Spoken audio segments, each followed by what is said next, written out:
gaseoso se encuentra en equilibrio térmico porque irradia y absorbe energía al mismo tiempo, pero si rompemos el equilibrio al ponerlo en contacto con una llama, vemos que emite energía térmica con más rapidez. Mientras esto sucede, se emite radiación que se torna visible, afecta nuestro sentido de la vista. Antes de que este efecto se haga visible, la energía radiante emitida por este objeto consiste en ondas electromagnéticas de longitud mayor a la luz emitida. Pero cuando se aumenta la temperatura radiante, esta se extiende a la región visible. Este ejemplo establece las bases para el estudio de la luz.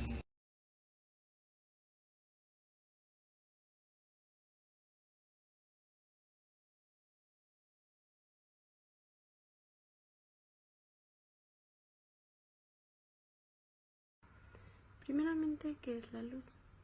Bueno, para dar respuesta a esta pregunta se tiene que hablar un poco de historia, pero lo haré de una manera muy breve y concreta. A finales del siglo XVII se propusieron dos teorías. La primera fue propuesta por Isaac Newton y es la teoría corpuscular o teoría de las partículas, y la segunda fue propuesta por Christian Huygens y es la teoría ondulatoria. Bien, la teoría corpuscular, que fue escrita por Newton, dice que la luz son partículas pequeñas emitidas por una fuente luminosa, ya sea el sol o una llama. Y Newton basó su definición o su hipótesis en la observación de que bajo los rayos luminosos se formaba una sombra nítida y bien definida, por lo que Newton pensó que para que se forme la sombra tiene que ser materia. Por eso es teoría de las partículas. Por otra parte, la teoría ondulatoria, que es la de Huygens, más bien dice que la luz es una serie de ondas. Huygens basó su hipótesis más que nada en la observación en ondas sonoras y ondas acuáticas, donde vio cómo los rayos de luz pasaron del aire al agua. En fin, ambas teorías tratan de explicar las características de la luz, que básicamente son tres. La primera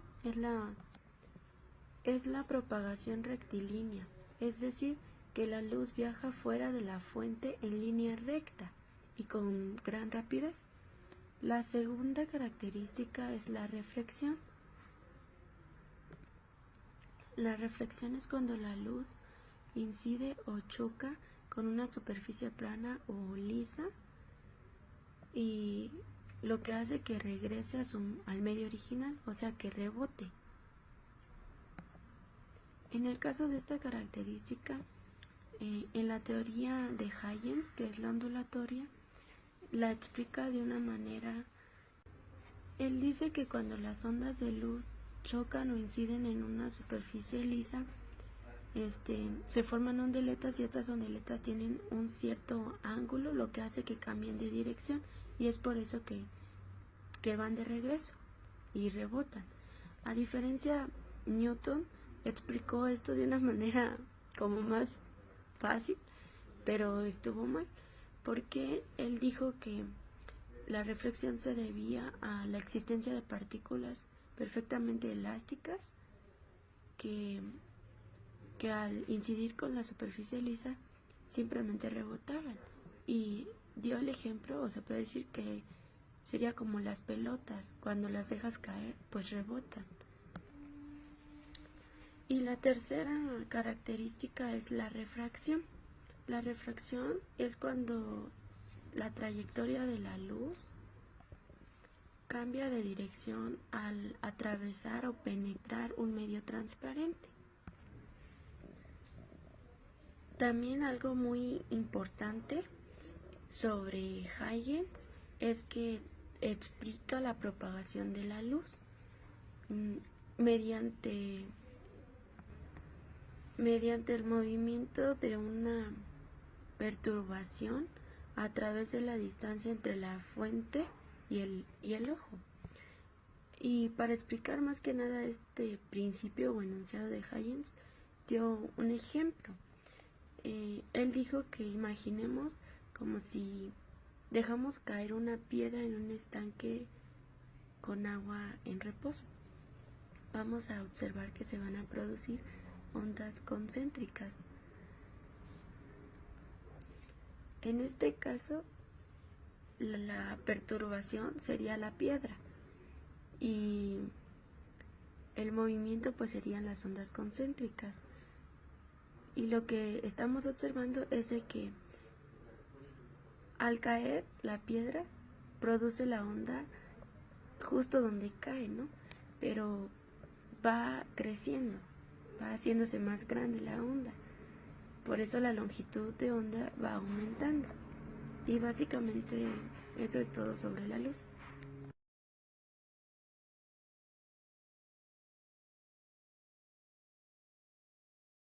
El descubrimiento de la interferencia y difracción en 1801 y 1816 inclinó el debate a favor de la teoría ondulatoria de Huygens. Sin duda, la interferencia y la difracción se podía explicar únicamente en términos de la teoría ondulatoria. Sin embargo, quedaba un problema sin resolver. Se creía que todos los fenómenos ondulatorios requerían de la existencia de un medio de transmisión. Así, por ejemplo, ¿cómo podía viajar las ondas a través del vacío si no había nada más que vibrar? Además, ¿cómo podía llegar la luz a la Tierra desde el Sol o desde otras estrellas a través de billones de millas del espacio vacío? Para evitar esta contradicción, los físicos postularon la existencia de un éter transportador de luz. Se pensó que este medio universal que la penetraba todo llenaba un espacio entre y dentro de todos los cuerpos materiales. Pero ¿cuál era la naturaleza de este éter? ¿Cómo se giraba? No puede ser un gas, un sólido o un líquido que obedeciera las leyes físicas conocidas en ese tiempo. Sin embargo, no podía desecharse la teoría ondulatoria tomando en cuenta las pruebas de interferencia y la difracción. No parecía haber opción posible salvo definir al éter como lo que transportaba la luz. En 1865, un físico escocés, James Clerk Maxwell, emprendió la tarea de determinar las propiedades de un medio que pudiera transportar luz y además tomar parte de la transmisión de calor y energía eléctrica. Su trabajo demostró que una carga eléctrica puede irradiar ondas electromagnéticas en el espacio. La siguiente imagen explica la teoría electromagnética que sostiene la luz se propaga como campos transversales oscilatorios. La energía se divide por igual entre los campos eléctrico E y magnético B, que son perpendiculares entre sí. Maxwell explicó que la energía de una onda electromagnética se divide por igual entre los campos eléctricos y magnéticos que son perpendiculares entre sí. Ambos campos oscilan en forma perpendicular a la dirección de propagación de onda, como se muestra en la figura. Por lo tanto, una onda luminosa no podría depender de un material que vibrara. Se propagaría mediante campos oscilatorios perpendiculares. Las ecuaciones de Maxwell predijeron que el calor y la acción eléctrica, al igual que la luz, se propagaría a la rapidez de la luz como perturbaciones electromagnéticas. La confirmación de la teoría electromagnética despejó al camino para la caída postulado electrotransportador de luz. En 1887, Michelson, un físico estadounidense, demostró una forma contundente de la velocidad de la luz, que es constante, independientemente del movimiento de la fuente. No pude encontrar ninguna diferencia entre la rapidez de la luz al viajar en dirección al movimiento de la Tierra y al viajar en dirección opuesta a dicho movimiento. Más tarde, Einstein interpretó el concepto de éter debía ser abandonado en favor del espacio completamente vacío. La velocidad de la luz puede determinarse a partir de la sustitución de las constantes. Revela que la velocidad de la luz es como las ondas electromagnéticas viajan a la misma rapidez que la correspondiente a la luz. El tratamiento de la luz como onda electromagnética está sustentado.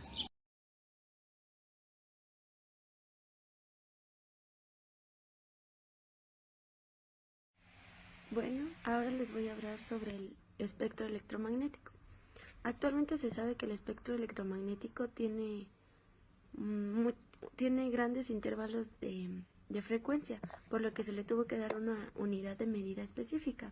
Esa unidad de medida es conocida como nanómetro y matemáticamente es una millonésima parte del metro y se representa con nm. También se sabe que el espectro electromagnético en la región visible, que fue lo que estudió Isaac Newton, va desde 400 nanómetros a 700 nanómetros, y de aquí es donde surgen los colores del arco iris. El primer color es violeta, que es el más bajo, que es 400 nanómetros. El segundo es el azul, después es el verde, el amarillo, el anaranjado y por último el rojo con 700 nanómetros.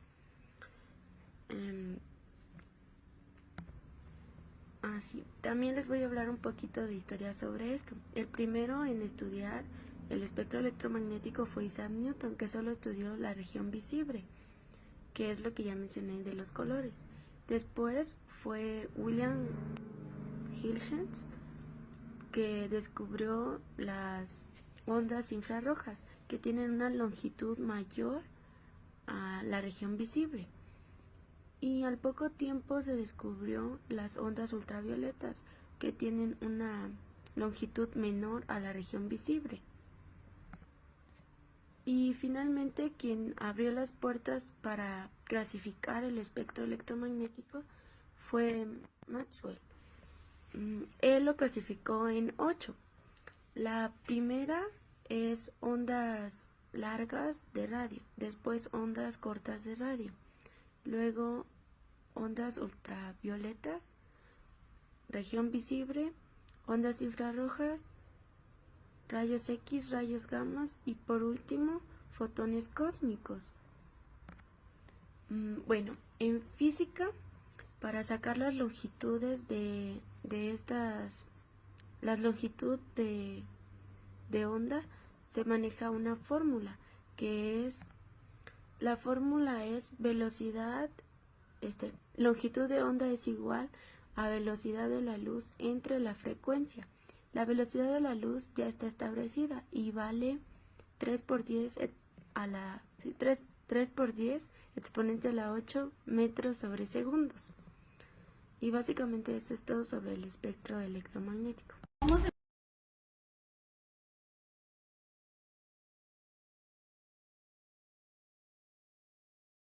En 1887, Hertz observó que una chispa eléctrica podía saltar más fácilmente entre dos esferas cargadas cuando sus superficies estaban iluminadas por la luz que provenía de otra chispa. Este fenómeno es conocido como efecto fotoeléctrico.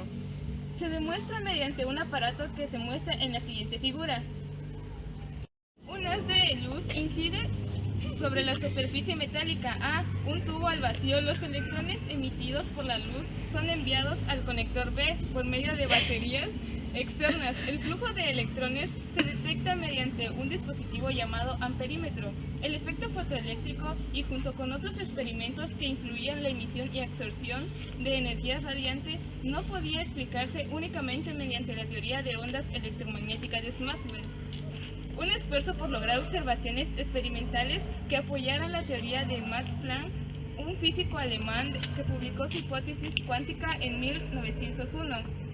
Se postuló que la energía electromagnética se absorbía o emitía en paquetes discretos o cuantos. La ecuación de Planck se puede escribir como E es igual a H por F, donde E es igual a energía del fotón, F es igual a frecuencia del fotón y H es igual a factor de proporcionalidad llamado constante de Planck. En 1905, Einstein amplió la idea propuesta por Planck y postuló que la energía es un haz de luz, no se difunde en forma continua a través del espacio. Al suponer que la energía luminosa se concentra en pequeños paquetes, fotones, cuyo contenido de energía está dado por la ecuación de Planck. El origen de fotones de la luz no se comprendió hasta que Niels Bohr en 1913 propuso un modelo para átomos basándose en ideas cuánticas. Bohr postuló que los electrones se pueden mover alrededor del núcleo de un átomo únicamente en ciertas órbitas o niveles de energía discretos. Se dice que los átomos están cuanticizados si en alguna forma se les suministra energía a los átomos, por ejemplo, en forma de calor. Los electrones orbitales pueden saltar a una órbita superior. Algún tiempo después, estos electrones excitados caerán a su nivel original, liberando tantos fotones de energía como los que hayan sido absorbidos originalmente.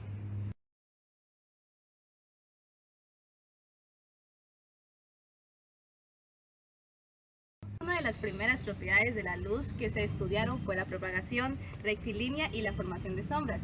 Instintivamente confiamos mucho en esta propiedad para estimar distancias, direcciones y formas. La formación de sombra nítida se aprovecha en un reloj solar para medir el tiempo.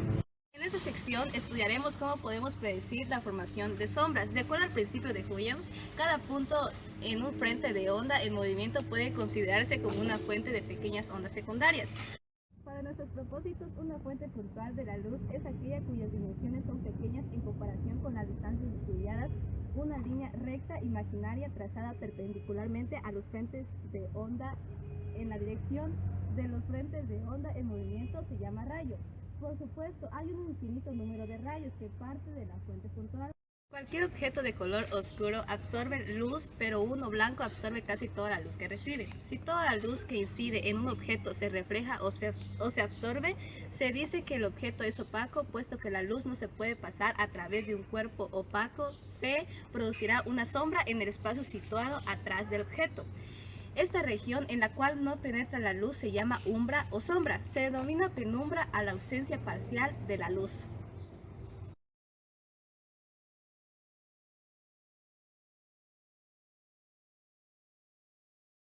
Flujo luminoso. La mayoría de las fuentes de la luz emiten energía electromagnética distribuida en múltiples longitudes de onda. Se suministran energía eléctrica a una lámpara, la cual emite radiación. Esta energía radiante emitida por la lámpara por unidad de tiempo se llama potencia radiante o flujo radiante. Solo por una pequeña porción de esta potencia radiante se encuentra en la región visible, en la región de entre 400 y 700 nanómetros. El sentido de la vista depende tan solo de la energía radiante, visible o luminosa por unidad del tiempo.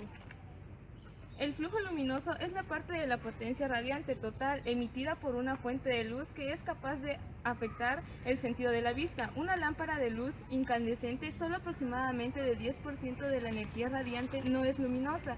El humano no es sensible de igual manera a todos los colores. En otras palabras, iguales potencias radiantes de diferentes longitudes de onda no producen la misma brillantez. Una lámpara de luz verde de 40 watts se ve más brillante que una lámpara de luz azul de 40 watts. De la figura muestra una gráfica que indica la respuesta del ojo o diversas longitudes de onda. Si la unidad elegida para el flujo luminoso debe corresponder a la respuesta sensitiva del ojo humano, es preciso definir una unidad, el watt. No es suficiente debido a que las sensaciones visuales no son las mismas para colores diferentes. Lo que se necesita es una unidad que mida la brillantez. Dicha unidad es el lumen. El lumen, el cual se determina por comparación con una fuente de patrón.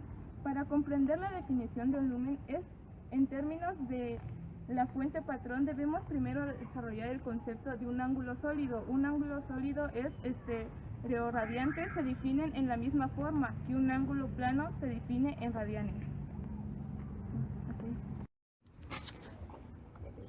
Obsérvese que la curva de sensibilidad tiene forma de campana, centrada aproximadamente en la región media del espectro visible. En condiciones normales, el ojo es más sensible a la luz verde amarilla de longitud de onda de 555 nanómetros. La sensibilidad decae rápidamente para las longitudes de onda más largas y más cortas.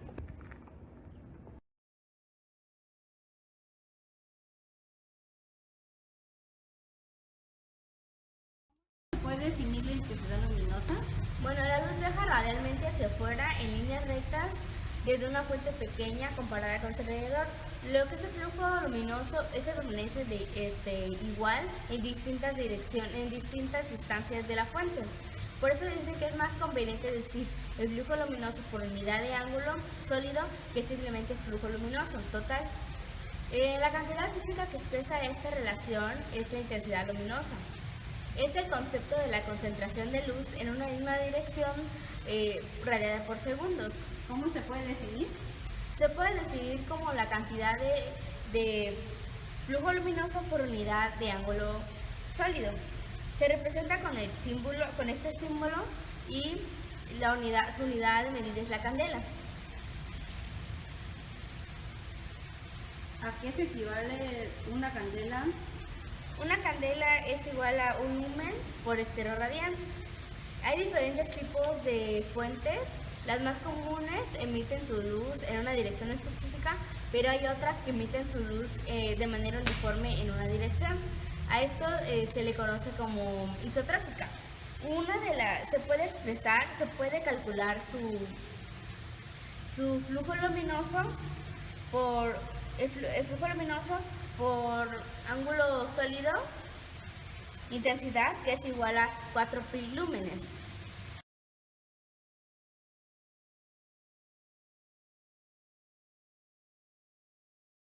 Iluminación. Si la intensidad de fuente aumenta, el flujo luminoso transmitido a cada unidad de área vecina a la fuente también aumenta. La iluminación se representa con la letra E, que esto es igual a F flujo luminoso por unidad de área. Las unidades de flujo se da en lúmenes y las unidades de área en metros cuadrados. Para entender la relación entre intensidad e iluminación, consideraremos una superficie A de una distancia R de una fuente puntual de la intensidad I, como se muestra en la siguiente figura.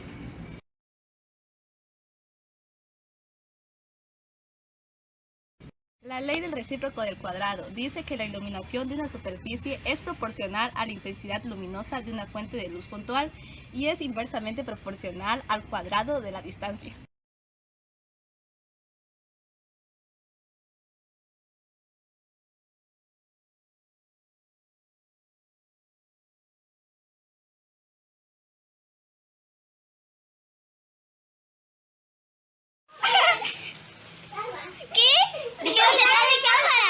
Detrás de cámaras. Saludos a la cámara.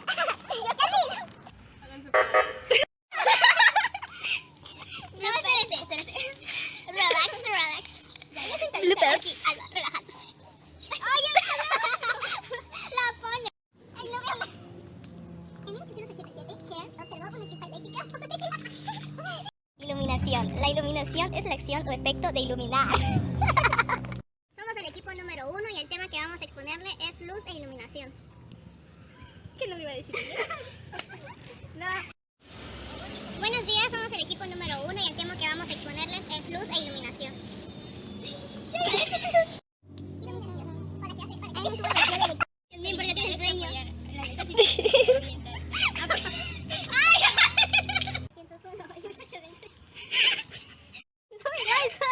¿Es práctica o es video? Ya. ¿Y el bueno? ¿Quién sabe?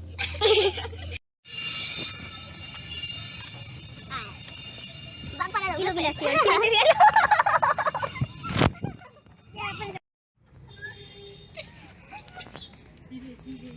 Capaz si venga. Gabriela. Oh, ¿cuántos?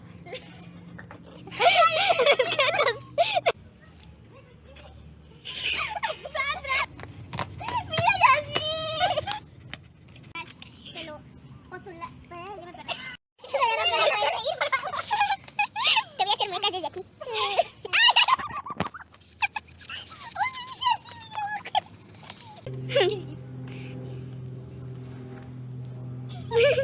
¡Ella solita!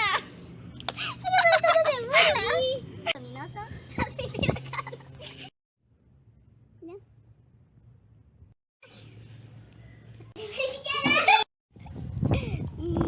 Alba.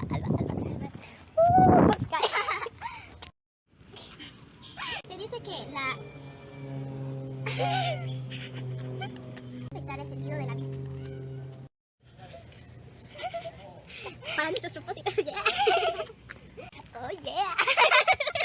A cada unidad de área viene los osos que hicimos antes de grabar. Sí, ¿verdad? Una llamada, ¿no?